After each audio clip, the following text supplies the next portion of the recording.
Olá, gente, tudo bem? Estamos aí na nossa campanha de 52 dias de jejum e oração. Estamos na semana 3, semana essa em que estamos falando sobre Jesus ser o centro, centralidade. E hoje é o dia 19 da nossa campanha. O tempo está passando muito rápido, não é?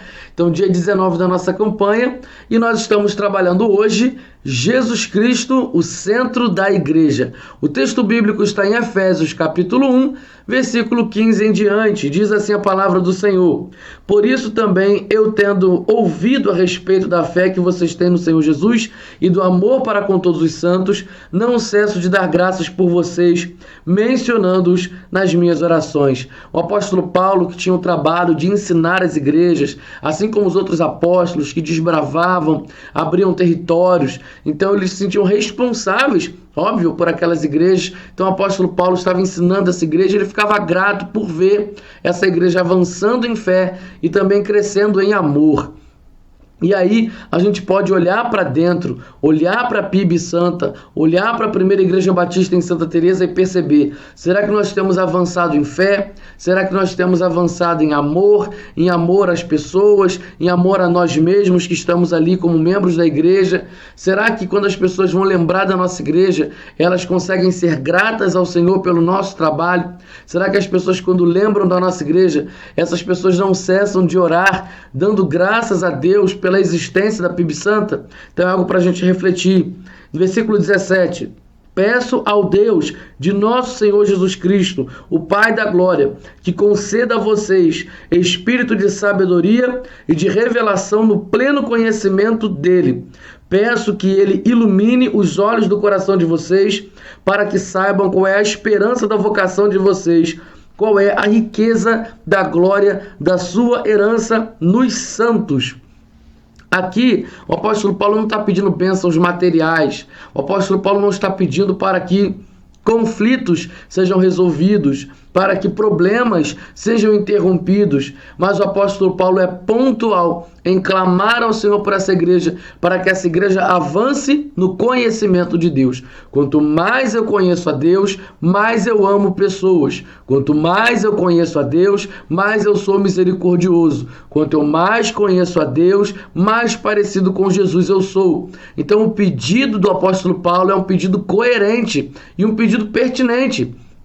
Não adianta a gente pedir para que Deus nos dê mais recursos, não adianta a gente pedir para que o Senhor nos dê mais pessoas, se nós não temos avançado em fé e se a gente não conhece a Deus. Ou seja, Deus pode até enviar outras pessoas, mas nós temos discernimento, sabedoria para lidar com a dor dessas pessoas? Ou a gente vai abandonar essas pessoas? Ou seja, quanto mais eu conheço a Deus, mais eu vou saber o que fazer quando Ele envia mais demandas para a gente. Ou seja, mais pessoas para a seara, mais trabalhadores ou mais recursos. Agora, se nós não temos o conhecimento de Deus, como que a gente vai gerenciar e administrar as bênçãos materiais e humanas que Deus possa nos trazer? Então nós precisamos pensar nisso. Nós temos que ser uma igreja em que Cristo é o centro. Logo, vale mais a pena buscar conhecimento de quem Deus é, buscar mais a palavra de Deus, ser mais íntimo de Deus, do que a gente ficar preocupado com o amanhã, com o futuro, preocupado com aquilo que Deus pode nos dar e aquilo que ainda não está no plano dele. Ou seja, a gente entra numa esfera de preocupação que não deveríamos entrar. Então, o pedido do apóstolo Paulo, de fato, uma igreja que tem Cristo como centro da vida dela, é uma igreja que busca o conhecimento de Deus, em que os olhos do coração são iluminados pela palavra do Senhor. E ele vai dizer que nós devemos também saber qual é a esperança da nossa vocação. A nossa esperança é Cristo. Cristo é a nossa maior herança. Então, quanto mais a gente conhece a Deus, mais a gente percebe que as glórias desse mundo, que aquilo que esse mundo possa dar, não se compara com a nossa herança, que é Cristo, e aquilo que Ele nos deu por vocação de andar nele, por Ele e ter a mente dele. Isso é maravilhoso demais, maravilhoso demais. E qual é a suprema? Nós também devemos ter o nosso coração iluminado para saber qual é a suprema grandeza do seu poder sobre nós, os que cremos segundo a eficácia da força do seu poder. Ele exerceu esse poder em Cristo, ressuscitando-o dentre os mortos e fazendo sentar à sua direita nas regiões celestiais, acima de todo principado, potestade, poder, domínio e de todo nome que se possa mencionar, não só no presente século, mas também no vindouro. Esse poder, ele pede que a igreja de Éfeso descubra e conheça qual é a suprema grandeza do poder de Deus sobre nós. Esse poder, traduzido no grego, é dinamite, é dunamis, é um poder vivificador, é um poder que destrói cadeias, é um poder que traz vida, transformação, libertação.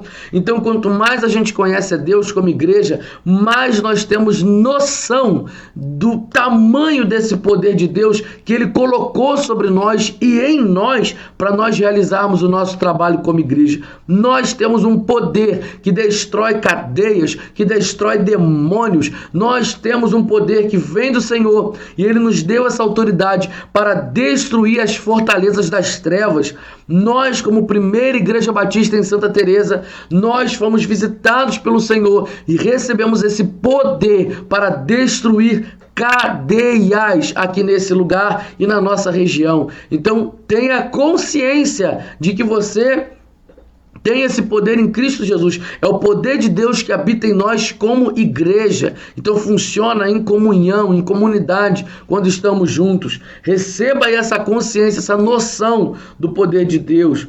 E olha só o que vai dizer no 22. Ele sujeitou todas as coisas debaixo dos pés de Cristo, e para ser o cabeça sobre todas as coisas, e o deu à igreja, a qual é o seu corpo, a plenitude daquele que a tudo enche em todas as coisas. Nós, como igreja, estamos aqui para continuar o legado de Jesus, continuar o ministério de Jesus. Esse é o trabalho da igreja. Cristo é o cabeça, nós somos o corpo, ou seja, Ele vai enviando os comandos.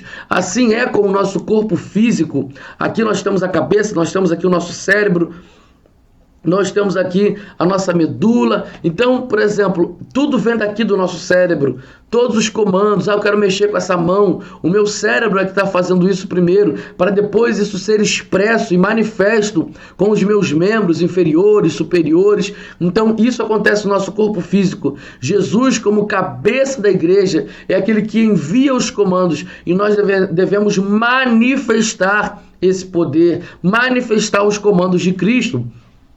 Agora, o meu braço solto, separado, se eu cortar aqui o meu braço vai ficar solto, meu braço não vai receber os comandos.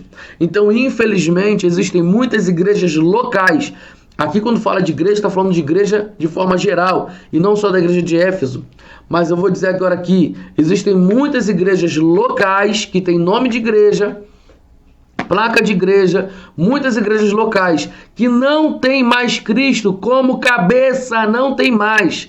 Essas igrejas, infelizmente, são desconectadas do cabeça, porque não recebem mais comandos de Cristo, estão vivendo de acordo com as circunstâncias, estão vivendo de acordo com aquilo que o mundo possa dar, estão vivendo de acordo com aquilo que o olho pode ver e o corpo pode sentir, estão vivendo de um jeito desconectado do cabeça que é Cristo, querem glória para si ou pararam de fazer os seus trabalhos porque estão olhando para as circunstâncias. Não temos dinheiro, não temos pessoas, não temos espaço, não temos isso, não temos aquilo. No passado era bem melhor. Então tem muita igreja local que não tem mais Cristo como cabeça e eles estão vivendo de acordo com os seus próprios comandos.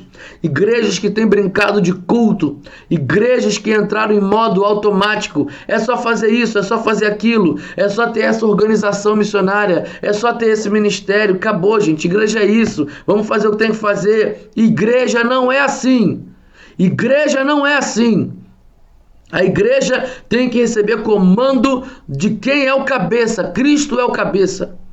É por isso que quando eu convoco a igreja, a primeira igreja batista em Santa Teresa, porque Deus vai me cobrar dela, eu como pastor dessa igreja, quando eu convoco a igreja para jejum, para oração, é porque eu tenho recebido esses comandos do Senhor. Eu não falo isso, o pastor está fazendo isso porque tem que fazer. Não, não é porque tem que fazer. O Senhor mandou fazer. O Senhor que dirigiu. É o Senhor que está dando comando.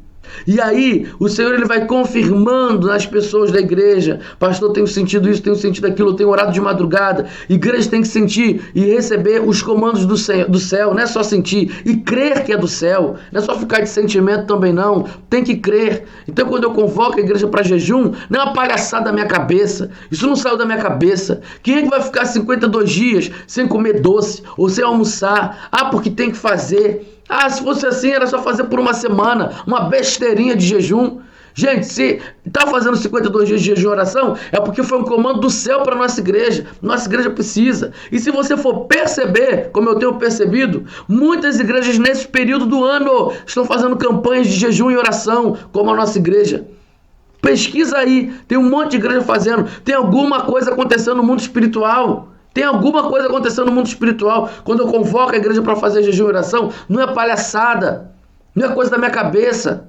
É porque o Senhor está nos dirigindo para isso. E quanto mais a gente faz jejum, mais a gente faz oração. A gente tem se reunido nas salas de oração às 10 horas da noite. Sextas-feiras estamos com as nossas mini vigílias até meia-noite. Ou seja, Deus está movendo a nossa igreja para a gente poder conhecê-lo mais, conhecer mais do teu caráter, conhecer mais da sua palavra, para que possamos ser parecidos com Jesus e continuarmos sensíveis aos comandos do cabeça que é Cristo. O jejum ele traz essa sensibilidade. Então Cristo é o centro da PIB Santa. Ou talvez isso pode ser uma pergunta. Cristo é o centro da PIB Santa? Então que a gente possa perceber isso e orar e clamar ao Senhor para que Jesus Cristo seja o centro da igreja. Vamos orar? Senhor, em nome de Jesus nós entregamos a PIB Santa em tuas mãos agora.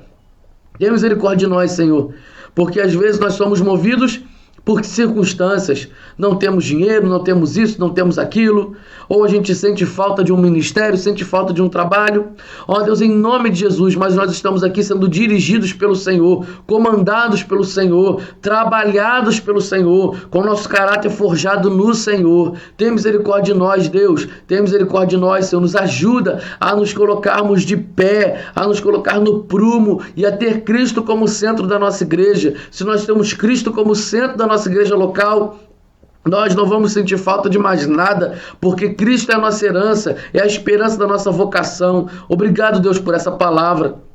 Que a nossa igreja, que a PIB Santa venha avançar em fé, venha avançar em amor, pregando o Evangelho de Jesus Cristo onde quer que seja, e em tempo e em fora de tempo. Ó Deus, coloca a nossa igreja, Senhor, ó Deus, para que a nossa igreja possa ver, enxergar e perceber que não vale a pena andar desconectada do cabeça. Ó Deus, mas nós precisamos estar conectados com o Senhor Jesus para saber o que fazer, mesmo que isso não gere ainda compreensão na cabeça de muitos, mas vale a pena obedecer ao Senhor, receber os seus comandos e executar, sem ficar se importando com o que os outros vão dizer, o que os outros vão pensar, porque nossa igreja é uma igreja que tem Cristo como centro, Senhor, e que assim seja na nossa caminhada como igreja local, em nome de Jesus, amém e amém. Glória a Deus, glória a Deus.